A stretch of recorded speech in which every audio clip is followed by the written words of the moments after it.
Hello everyone and welcome to another video on the channel. Today I am here to give you another reading updates video. I wouldn't exactly call this a vlog. I really enjoyed filming like the last reading updates video. I also really enjoyed the result. I just like the yap and we can yap about books. So since then I have read quite a few more books. Not that many, but quite a few more. I have finished 1, 2, 3, 4, 5, 6, 7 books, which is good. Continue where we left off. I think I talked about in this video about wanting to finish the Carapal series. I did read Legendary, and I also finished Finale. I finished Finale. It says here I gave it a 4 out of 5 stars. I did enjoy the series, and I think the first few books I'm like, oh, I'm not really into this, but then by like the last book I'll give it a very, very high rating because I actually do enjoy like seeing like endings, I guess, happy endings mostly, but I like seeing how things like turn out, and I also end up getting attached to like the characters and seeing how everything everything is going to end up. So by the time I reach the last book, I really enjoy it, and I give it a higher rating. So I actually really enjoyed Finale. I really enjoyed Dante, or like spoiler alert, Legend. I thought it was very like I kind of did not expect him at the end to do like the sacrifice and like become human to get rid of his magic, and get rid of his magic so that he could be with Stella. I did not see that coming, and also I was kind of half like expecting Jax to start being a little bit like more normal. I don't know how to explain it, but to not be like so obsessed. So it was a little bit of a switch up that I was not expecting. One thing that I did not enjoy was like how they just got rid of like the Count. I forgot his name. It doesn't matter. How they just kind of like got rid of the Count. They had just started this like thing of like, oh, we're going to battle it out, the two of us, and whoever wins gets to marry Scarlet. But then like Ika just kind of dies because of like the fates, and I was like, really? Like there was no battle there because she had already decided from the beginning that she wanted Julian, so I already thought that was a little bit stupid. But then like he died, and I was like, how much more are you going to like emirate home? Then I don't know if I talked about Muse of Nightmares in the last video, but I did finish it finally. It had been such a long time, and I wanted to finish Muse of Nightmares, but I was getting a lot of anxiety. Listen, I get anxiety about everything. Books aren't that different. I got a lot of anxiety about it because I wanted them to have like a happy ending, and that child was pissing me off. This was another one of those where like I thought that the resolution was a little bit weak. In terms of how like quickly like the child just kind of like gave up, and also what the solution was. I forgot her name. I remember Sarai and I remember Laszlo, but I don't remember her name. The child, the evil child. I thought it was very quickly how like she gave up, and like the solution was that because she had been her special power was that she had been controlling so many dead people for so long that she started holding their resentment. And that's why she was so like evil, basically. I don't have another word to describe it. She's like evil. She wanted to like kill humans. She wanted to destroy everything because she was holding on to like the ghost's like resentment as well. And it started like filling her up. And then the moment that she like let go, she started feeling some relief. And then she was like, oh, actually, humans aren't that bad. So it's basically the equivalent of like, you hungry, get a Snickers. Like that's what it felt like for me. I was like, really? That's all it took to like calm her down from all this fucking resentment that she had felt, like when she witnessed like all those people like dying, and like the humans like killing all the babies. Like, really, that's all it took? Being like, hey, calm down. I was like, oh, okay. And like that was it. I found that a little bit like, oh, like annoying. I was expecting a little bit more of like a conflict between like the girl and like Sarai. Still, I enjoyed the book. I gave it 4 stars. I think it was a nice resolution. Also, they had a happy ending, which I always appreciate. So Laszlo and Sarai ended up together, and they ended up with like the promise of like, maybe we'll try to find someone like I forgot their name, like a special person that can bring like a soul back to a body or something like that, and we can end up being together. And I was like, oh, I thought that was cute. Then like I said in the I read in the vlog, the Ex-Girlfriend Murder Club. I think I ranted enough about this book, but I really did not. I did not vibe with this book. When I read the title and the synopsis of the book, I thought it was going to be different. It's called the Ex-Girlfriend Murder Club, and this is by Gloria Chow. Yes, exactly. The plot is that one of the girlfriends, like the main character of the book, that makes way too many Taylor Swift references. Like, Jesus fucking Christ! Listen, I'm gonna. The thing that annoys me isn't that it's like making like pop references, even though I do hate that. It's that every single time I pick up like one of these books, it's always Taylor Swift. You're telling me that these people don't like any other artists except Taylor Swift? Like, what is more likely? Like, they only listen to Taylor Swift, or they're only picking Taylor Swift because they know that the Swifties are going to be like, oh my god, they mentioned Taylor Swift, and they're just going to go with it. I think it's the latter, not going to lie. Yeah. So this girl, she has a boyfriend, and in the beginning is depicted, like the girl is depicted as kind of like a klutz. Like, she's always like creating messes. She's not like very like likable, or at least that's what they're trying to portray. She has like a beef with someone at work because that person doesn't like her, like whatever. And then she keeps depicting, like talking about like her boyfriend as this like perfect man. He's always there for her, always listens to her, brings her up, like brings up food like her lap to cheer her up, and is like, oh, that's so sweet. And then she finds out that he's cheating on her, because like she went to his house unannounced, and then she like had spilled something on like her clothes. So she goes to the bathroom to like clean herself up, and as she's in the bathroom, she hears like her boyfriend on the other side, like in the room, proposing, and she thought like he was practicing proposing to her, just like doing a practice, a test run. But then she hears, she bursts through the door. She's like, "Oh my god, I'm here! You can propose to me. Yes, I accept." But as she's doing that, she realizes that there's another person in the room because her boyfriend was proposing to someone else, like his other girlfriend, and that's how she finds out that he's cheating on her. And then through it all, she ends up like becoming friends with the girl that is cheating on her with. Yes, exactly. So then they decide, like the main girl, had planned a getaway, like a vacation with her boyfriend, but because she found out that he was cheating, she was like, I don't want to go with my boyfriend, but also I don't want to like not go because I already paid for the vacation. So she ends up inviting the girl that like her boyfriend was cheating on her with, and when they get there, they found another girl. So she joins in on the fight, and the three musketeers get together to form like a revenge plan against like the boyfriend because he's an asshole, like as he's a douche, he cheated on them. So they decide like the best idea was to take some ideas from this podcast that you hear, which is called like Revenge. A Dish Served Hot. And that whole podcast is about people talking about their revenge stories, or like what they did to get back at people that fucked them over. This person that had this podcast sucked ass.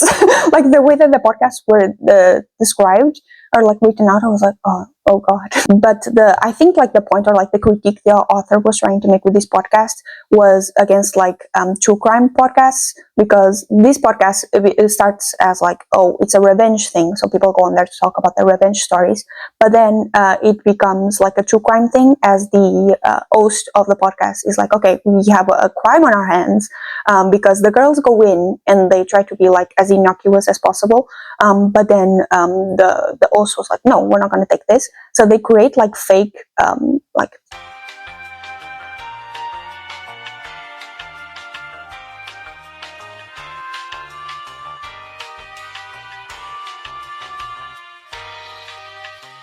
sentences that they said. She ends up like the host being like, and you'll never guess what happens next they kill him. Turns out like the boyfriend was killed, like murdered, but it wasn't one of them. Wink wink. Or at least the three of them think it wasn't one of them. So now they're on this stupid quest to kind of like not make themselves seem like the killer, or to find out who the actual killer was. There are so many stupid people in this story. It's fascinating. Also, there's this cop, and I'm always reticent of like how cops are portrayed in books, because typically they're usually portrayed as these like super intelligent, always get the clues, are always like in tip-top shape, always get everything right. Typically, like in books or in series, like as someone who grew up watching like Castle, Psych, The Mentalist, I always had this idea of cops as like the type of people that stop at nothing to actually get the right culprit. which is not how real life works, I found out very quickly. But if you watch those series, like, you'd understand, right? Like in Castle, multiple times they would have like someone who they thought was like the killer because all the evidence or something pointed towards them, but then Castle would be like, no, actually this doesn't make any sense, because in the story it wouldn't make any sense, blah blah blah. And then they actually end up going further and find the actual killer. Same thing in like The Mentalist. They would have someone that they thought was the killer, but then you'd be like, actually Patrick, would be like, no, actually, like, it's this person because of this and this and this. And then they would go further, they would find more evidence, and then they would find out that it was actually another person that was the killer. And like, same thing for Psych. And just like, that's not how it happens in real life, and that's how they're portraying it to happen, like in here, like in this book, because this cop is so stupid. Like, this is not at all how this would have happened in real life, because the cop, by the way, like, the three of them went, like, pranked the boyfriend's house, and then they found his dead body. And what I mean by pranked is, like, they were smearing, like, shit on the walls, literally, and, like, piss on the walls, literally, and, like, doing all this crazy stuff. And then they found out, they found his dead body in, like, the closet. So they were like, okay, this is a problem. Our DNA is everywhere, and like, there's a dead body here. They're gonna think it's us. So then they decided it would be best to leave the house for now, or leave the apartment for now, and then come back in the morning to clean everything up. So they know, like, the main girl went in there to clean everything up. She's a biochemist, so she was like, I'll bring a bunch of chemicals and to clean everything, like, right up, no problem. But then as they were there, they found a cop, like, was there. And also, this girl, I talked about this in the vlog, and I'll say it again. She's so fucking stupid. She went into a crime scene that she knew was a crime scene to clean up the evidence that she was there. And what did she decide to do? She walked into a house that was not hers, so already another crime added onto that, and put on headphones and put on a podcast on max volume as she was committing multiple crimes. I'm sorry, but, like, I like listening to my music as well. I'm also productive when I'm listening to music, but you're committing a crime. You should pay attention to what your surroundings are, because what happens is she feels a tap on the shoulder, she turns around, and it's a cop. And it's this cop that's going to be responsible for, like, the case of, like, the murdered boyfriend. And this cop, my god, she sees her, like, there, and then it catches her in multiple lies, because she's like, oh, I'm cleaning because, like, my boyfriend, he went crazy and started throwing shit around, so I'm cleaning it up. And then she tries to, like, stop the cop from going into the closet, because that's where the body is. But then the cop ends up going there, and he doesn't find it suspicious at all that she tried to stop him from going in there when he found a body there. Like, that should have been like, okay, you're trying to stop me from going to the closet, there's a body there, you did it. That should have been like 1 + 1 = 2 indeed. Like, why is this so hard for this fucking cop? And what fucks me over the most is that the reason why, like, it's not implied, it's very explicit. The reason why the cop doesn't, like, immediately arrest her is because he likes her. Like, he gets a crush on her, and then at the end, spoiler alert, they end up together, like, going on a date kind of thing. And it's like, are you fucking kidding me? Like, there's so much evidence that points towards, like, her specifically, or, like, any of the other girlfriends. He does not arrest them. There are multiple times throughout the book where he goes like, listen, the sheriff or whoever, my superiors, are cracking me down on this. Like, if you don't find like who actually did it, then, like, I have to arrest you. Like, he keeps believing that she did not do it, even though it was like every piece of evidence was pointed towards her. Like, when I found out what the cause of the death was, it was like something to do with chemicals. She's a biochemist, and she explained, like, in the interrogation room, like, this is how it would have to happen, this is what they did, and this is how, like, everything worked out. And then the cop listened to her, like, talk in explicit detail what she would have to have done in order for that to happen, and he went, I don't think that's you. Tell me, like, if this would ever happen in real life. In real life, she would have been in jail, like, when she was found at the apartment. And then, like, the reveal was so stupid. I hated the reveal so much, because there were 3 girls, remember? There was the girl that thought she was being proposed to, there was the girl that was being proposed to, and then there was the other girl that they found, like, when they went on vacation, and, like, he was occupying the room. That girl is actually, like, his wife, and, like, he lied to her, and, like, she ended up, like, back, like, when they met, like, her parents did not like him at all, so they told her, you either like stay with us or stay with him, but if you stay with him we don't talk to you anymore. So she ended up cutting contact and like going with him, and that did not work out well. Like, he was a liar, he was a scammer, he was trying to like, not he was trying, but like he successfully scammed like his family out of a lot of money. Like, she's like not a good person.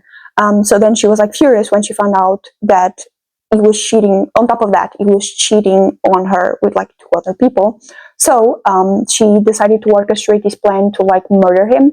And you might be asking, or you might be wondering, hey, Sara, you told us that the death was a very like complex thing, that had to do with chemicals. How did she know that? How did she work that out with like, how to figure out how to kill him with all those chemicals?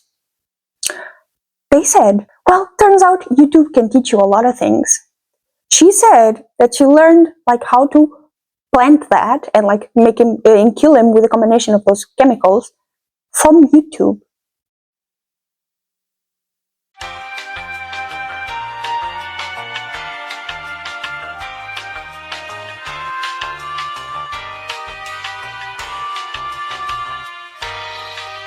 Going back to Dish Serve Hot, I think that's what it was called. I thought it was a critique on true crime podcasts because the host started getting like involved in the solving of the murder, but she kept like faking like stuff. She kept like lying and fabricating like evidence. She paid, I think, someone to say that like they saw them holding like a big knife. I forgot what the fuck it's called, but like one of those, a cleaver, stuff like that, and it ended up being like a lie.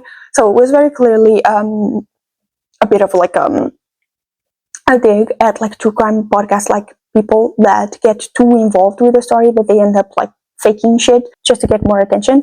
So it was like, I appreciated that, I guess, but yeah. It was a disappointment. I gave it 3 stars still, but then the next we have Damien by Herman Hesse. I hope I'm pronouncing his name right. This is a classic. I think it's considered a classic. I gave it 5 stars. I really enjoyed this book. I read this book for a series, which is like reading Jong-seok's favorite books. I did an interview with Reverse Magazine where he talked about like a list of books that he enjoyed reading. I had been wanting to read Damien for a while because I remember during like BTS's Blood, Sweat and Tears era, there was a lot of reference to Damien and a lot of people talking about Damien. So I was like, oh, I should definitely read it. But then I never got around to it. And now here I am. I have finished Damien. I did think it was a lot more relatable than I thought it would be. That's kind of like the danger that I always play with classics. Don't get me wrong, I enjoy classics. Like, my favorite is still The Picture of Dorian Gray. Like, my goodness, I love that fucking book. But like, for example, I've read Pride and Prejudice, and I know a lot of people love it, but I didn't really feel that much towards it. Same thing with like Wuthering Heights. I read it and I was kind of like, okay. But then I didn't feel much towards it. But like The Picture of Dorian Gray, for example, and Damien were classics that I did feel a lot towards. I felt a lot of, not I felt, but with The Picture of Dorian Gray, it wasn't like relatability. It was more kind of like, oh, very interesting in the story and seeing how it goes. And I also really like the premise. And Damien, I really thought it was relatable in a lot of aspects, which I was not expecting from a novel that came out in 1919. So I was not expecting that at all. But it talked a lot about religion. I read a lot of people like online talk about like this book, and they always kind of mention it in the aspect or like or in the lens of like war, because this book ends with Emil, which is the main character, like out in the battlefields of like First World War. So like I understand that, but the message that I got out of this book was a lot more like different, or at least what I paid attention to the most was a lot different, because there are a lot of themes of religion in here. Like in the beginning of the book, it talks a lot about like his family being extra religious and his feelings of like guilt of like doing something wrong and stepping out of like the world of light and feeling conflicted with like religion and things like that. And I felt that that was very interesting as someone who grew up like religious, not to the extent I think that it was that like Emil Sinclair, the main character, went through. But still, the themes of religion were very, very heavy in my life. Like, I went to church until I was like 19. I got christened, like everything. I got it done. So like, it was very much present, and I found it really interesting that like the inclusion of Damien, or like what I believe the point of Damien is in this story, because when he first meets Damien immediately starts to question like stories from the Bible to Emil, who's like going crazy because like, what do you mean you're questioning something from the Bible? It's from the Bible, it's true. And then he starts talking about like the story of Cain and Abel, and he drops like a banger line like later in the book, which is like, I could not and did not want to renounce Abel and glorify Cain. Now that I just turned back into an Abel again myself. Like, that quote fucked me up, because during the book they're like questioning like if Cain was actually the evil like man in the story of Abel and Cain, or if like the other people just couldn't stand Cain because he was so strong in his conviction and what he wanted to do. And I found that so like interesting, because in stories specifically of the Bible, there's a very clear like good person and a very clear bad person, and you're supposed to just like side with the good person without like really taking into consideration like anything else. So I found it very interesting that he was presenting like that front of like questioning like whether or not it was exactly like as black and white as they're making out to be. And this quote specifically just fucked me up. When you're in a bad spot, you start to like justify yourself and be like, well, it's not exactly as everything seems, blah, blah, blah, blah, blah, blah. But then once you go into the good spot, you immediately start to point your finger and be like, no, they're evil, like, whatever, like, I don't want to touch that. So I found that so fucking interesting, and I wish I could express myself better on how much I love this quote, but I love it so much, like, genuinely. And I love Damien as well. I gave it 5 stars, I really did. There were a lot of other quotes there, I really enjoyed, so I thought that it was very, very interesting. I did not know anything about Damien when I went in, so it was a bit of a like, oh, when they started talking about like war, I was like, what do you mean this isn't war? I was so confused, but you should have probably guessed it. And then there was also like some plot points with Emil being very, very attracted to like Damien's mother, and like him being okay with it. I was like, I don't think I understand what that was supposed to like symbolize, or if it was supposed to symbolize anything. I was kind of very lost. Every single time he mentioned he wanted to be like with Damien's mother, I was like, you're weird. Then we have the gingerbread bakery. This is from the Dream Arbor series. I talked about it in my last book. This one is about Anne, I think, and Mac. I think, oh, I remember them clearly. Why? About Anne and Mac. They had, this is a second chance romance. I think this is the first time I read a second chance romance. That being said, I don't read a lot of romance, like straight up romance, so it is not surprising. This is my first time reading a second chance romance, and it was kind of like, okay, I was going along with it, kind of like I was going along with the other books in the series. It wasn't anything too fascinating. There's this one scene that I found out, like, I think I might have a kink or something, because like that scene really hit me, where they have always kind of like had this tension, because when they were young, they had a thing together, and then Mac made a promise to Anne, I think that's her name, if it's not then I'm fucked, but made a promise to Anne that it would go like on kind of like a road trip for a year, and then after their year was over, it would come back to Dream Arbor and like see her again, and they would be together again. But then that year like was over. She was at the spot that they like had arranged to meet at, and he did not show up. And then Anne kind of like was like, well, fuck you, you used me, I don't like you anymore. So then by the time he came back, I think it was like 3 years later or something, she was like pissed at him, did not want to talk to him, did not want anything to do with him, which honestly I find perfectly reasonable. But after that, they kind of like started like throwing like barbs at each other. They would like, every time they were in the same place together, they would bring someone else to kind of like be like, see, I've moved on, fuck you. But it was kind of like that back and forth. It was so irritating, because it's like, you are not toddlers, you are adults, you are perfectly capable of being in the same room without having to talk to each other. And even if the other one talked, you could just like shut up and like move on. For me, that's so easy to do that it felt frustrating watching them do it, because it's like, really, like, you really have to like throw in like a this like in the middle of buttfuck nowhere. Like, it doesn't matter. It really doesn't matter that much. But I could still like understand their feelings in the sense of like being hurt, obviously. Talking about that scene though, because they had their like past and history, Mac was like, what do you want me to do? Do you want me to apologize? And then she was like, yes. So they were like in a room. He got on his knees and was like kind of like, I think he was like holding onto her legs and like apologizing, and that made me feel something. I was like, oh, I think I'm starting to feel it. Then he ended up, eating her out and stuff. But that like idea of like getting on his knees and it's like that yearning, that's what I'm gonna call it, like male yearning, not yearning for males, but like males yearning. It was so like it blew me out of the water. I was not expecting that, but I was like, oh, I think I found something new that I like. It was so fascinating. So yeah, I enjoyed that part. I gave it. Oh, I did not give it anything. I think I gave it 3 stars, if I'm not mistaken. I gave it 4 stars. Yes, I enjoyed the book, kind of like the others. It wasn't, the most insane piece of literature that I've ever read, but I enjoyed it. And then, last but not least, I have The House of My Mother by Sherry Frankie. This is about the 8 Passengers like YouTube channel, and Ruby Frankie, who was like arrested for like abuse and other stuff. I think it was just abuse. It was very, very popular on YouTube because 8 Passengers was a YouTube channel of like a family vlogger, and it was like Ruby Frankie and then the guy Kevin Frankie, and then they had like 6 children, and it was like her vlogging everything, and they're like, see, we're happy, we're a happy family. Then people started like questioning some of the like videos that were coming out of like the kids randomly being like, oh, I haven't had a bed in 6 months, or I haven't slept in my bed for 6 months, I've slept in a big bag. And then people were like, what? And then they started digging more and more, and they found even more like questionable things of like Ruby saying that like a child forgot to pack her lunch, like to go to school, and the school called her being like, hey, your child forgot to pack her lunch, like bring her some food. And she was like, no, like I don't want her to eat. If she forgot it, then that's her responsibility.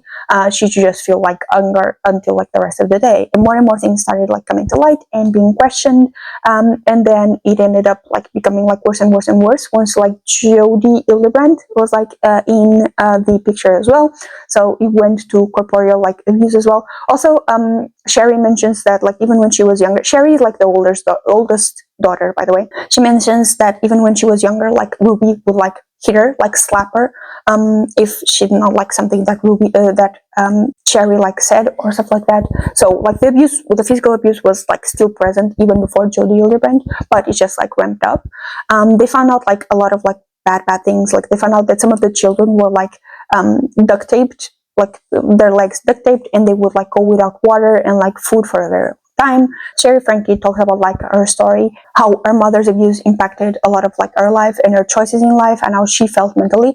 Because Sherry, like you should read the book, but Sherry also talks about how she ended up like in a relationship with a much older man, where the older man like abused her, but she felt like she couldn't leave because it was the only like support system that she had that actually told her that like he understood what she was going through. So she felt like that was everything she had, because her dad, like Kevin, also sucked ass. Like it did nothing. It was so like complacent. It might as well not have been there. So she felt like this older man was only like father figure that she had to like talk to and like vent to. So it created all sorts of problems as well. And then yeah, so those were that for the books that I that I read. Now let's move on to the books that I am reading. So I'm currently reading The Fragile Threads of Power by V.E. Schwab. I am on page 182. This has like 500 and something pages. This book is very big. I was not expecting it to be this fucking big, but it is. I've been enjoying it a lot. I think this is the first book of like a series that is going to come out, because it says at the end like end of book 1, and that makes sense because there's so much exposition going on. I do want to say I do love the gays. So like Alucard and Rye, I think that's how you say his name. I do love them. I love the gays. I love a good gay royal story. So I really appreciate it. I think I'm just starting now to actually like remember the characters and their names. So I appreciate that. And I think I'm going to appreciate it a lot more, the more that I continue reading. Today, I'm actually going to receive like 3 more books that I'm very excited about. Well, 2 of them I'm excited about. The other one is for a video. So I'm going to do an unboxing of them as well. So it's going to be like kind of bookish video, so I'm very excited for that. And yeah, now I have to work, so I'll see you back when I receive the package and I unbox them for you. So here I am. I finished work for the morning and I have the books. The books finally arrived, so I'm very excited. So the first book that I have here, I guess I can start with this one, is called Alchemy of Secrets by Stephanie Garber. She was the one that wrote the Caraval series, so I was like, you know what? I think this book came out like this year. I think it was very, very recent. I'm very excited. When I saw that this had come out, I was very excited. Also, there's a book that I really want to read, like very exciting reads recently. There's a book that I really, really want to read, which is Hot Wax by Emily Regal. She wrote If We Were Villains, and I really enjoyed that book. So, talking about Alchemy of Secrets, so it says here, it starts with a class in an old movie theater, Folklore 517, local legends and urban myths taught by a woman called the Professor.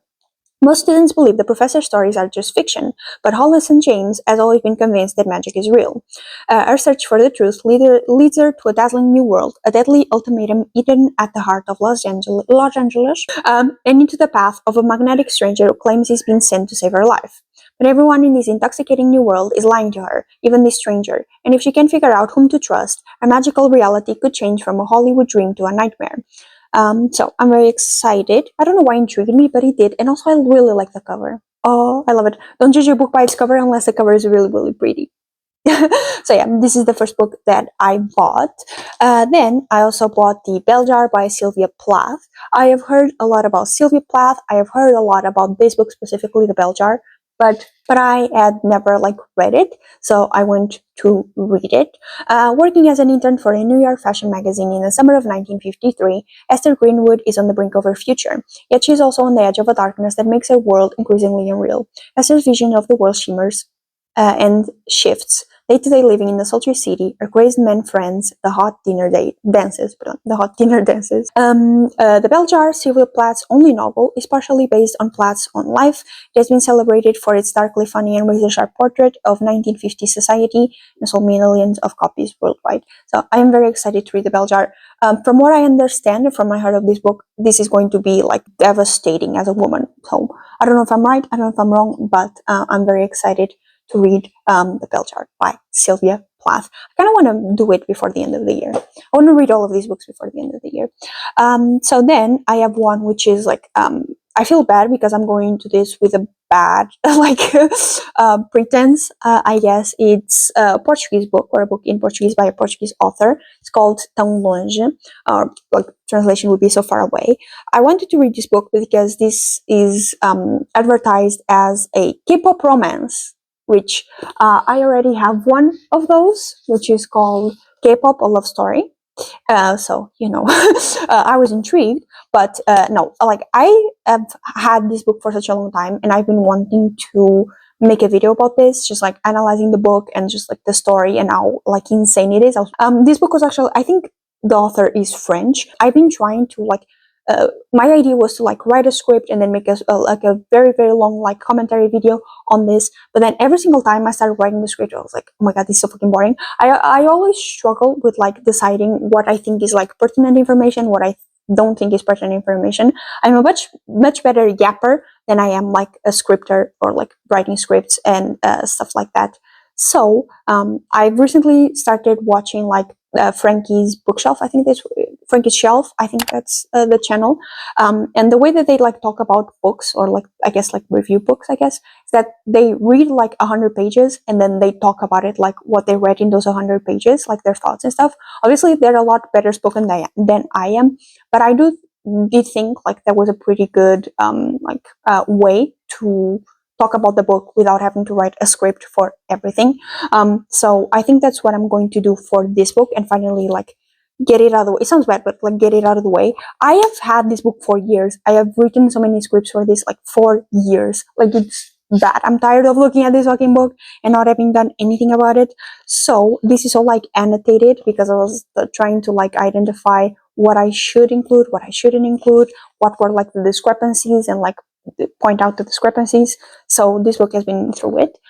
So I want to get that done, film that video, and then the next one is going to be for this one, which is Tão Longe. There are a lot of things about the advertising of this book that I was like, oh my god, this book is a lot longer as well. It has 300. Okay, so at this point my mic cut off, so I'm just going to try to guess what I'm talking about here. So I was basically saying that the reason I really wanted to make a video on this book was because, anytime a book advertises itself as a K-pop something, I'm always curious because I enjoy K-pop, obviously, and I enjoy reading, obviously, so it's always a good mix, and also because it's so wildly unrealistic and just very fanfic-y, so it interests me a lot. And also the reason why I wanted to specifically talk about this book, right now I'm talking about how I think that the cover is AI, because the characters in the back don't look like Korean characters. It doesn't look like Hangul. It's just random splish splash things. So I'm saying like it probably looks like AI. I don't know, I can confirm, but that's what I'm saying. But the reason why I wanted to talk about this book specifically is because the author used like Jungkook, like images of Jungkook to advertise like this book. There was like a fan trailer made that she like endorsed and like republished and stuff, that is like with Jungkook. And spoiler alert, the story of this book is that they're like half siblings, like they're step siblings, sorry, not half siblings, they're step siblings. And I think they end up together. I haven't read the book, but I think they end up together. That's the point. So I thought it was very, very wild for someone to write a story like that is very, very clearly about Jungkook, like having to change the name because you're going to publish it, and then that's a problem. But then for the advertising materials, use Jungkook like again. Wouldn't you try to get as far away from that as possible? And also there's like some references in there that I've noticed up until now to like BTS and stuff. So I found that very curious. So I wanted to make a more in-depth video about that, and that's why I chose this book specifically.